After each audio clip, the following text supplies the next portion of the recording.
A line locomotive in 5-inch gauge part 5. More tender paintwork repairs and cutting a water gauge glass tube.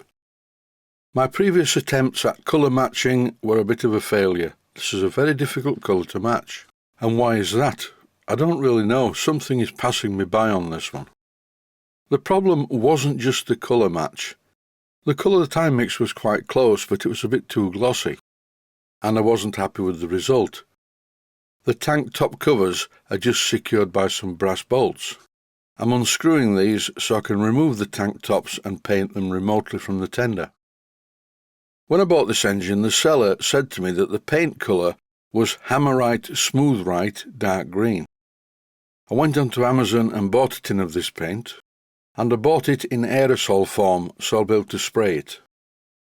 Apart from a very bad paint chip on one side of the tender, the worst damage was to the tank top covers. The tender is made from brass, and touching in paint around the edge of a cover is never going to look good. So the plan is to remove these covers and then remove the paint from the covers. As always, I'm using my electric toothbrush and a tub of cellulose thinners, or lacquer thinner. This Hammerite paint was quite well stuck to the brass. I was surprised. The cellulose thinners did dissolve it, and I helped it along by using a brass wire brush. The second tank top had been in the cellulose thinners for a bit longer while I cleaned up the first one, and as you can see, the paint is falling off it. After much cleaning and sanding, followed by an application of panel wipe, the parts are ready to be painted. But first of all, I'm shaking the tin to allow the agitator ball inside to mix the parts completely. Soon enough, it was time to start the painting. This Hammerite smooth paint is quite different to other paints. It's very easy to put too much on. I applied the paint in stages with several light coats. I didn't leave very much time between the coats. I just left enough time for the paint to settle.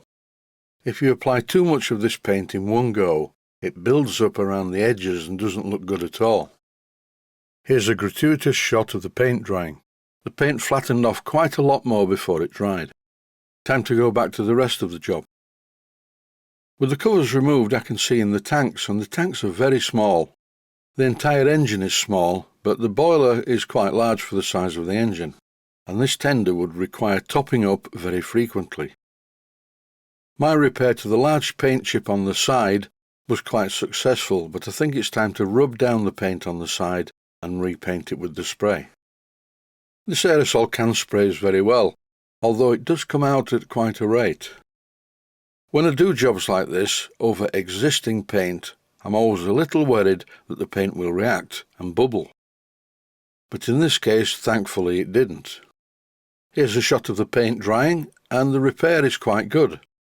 I wouldn't say the paint chip is invisible. If you get it in a certain light, you can detect it.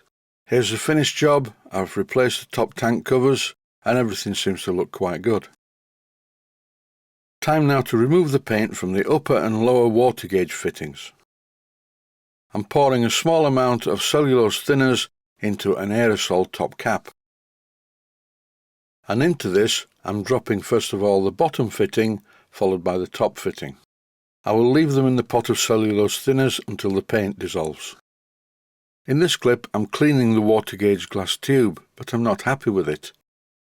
For some reason, this piece of glass tube is a bit rough around the outside edge. Maybe someone sanded the glass tube in an attempt to seal it, I don't know. This is my water gauge glass cutting machine. This tool has a very hard metal disc that scores the glass all the way around. But if you press too hard like this, the end of the glass tube flies off, and I don't know where it went. I couldn't find it.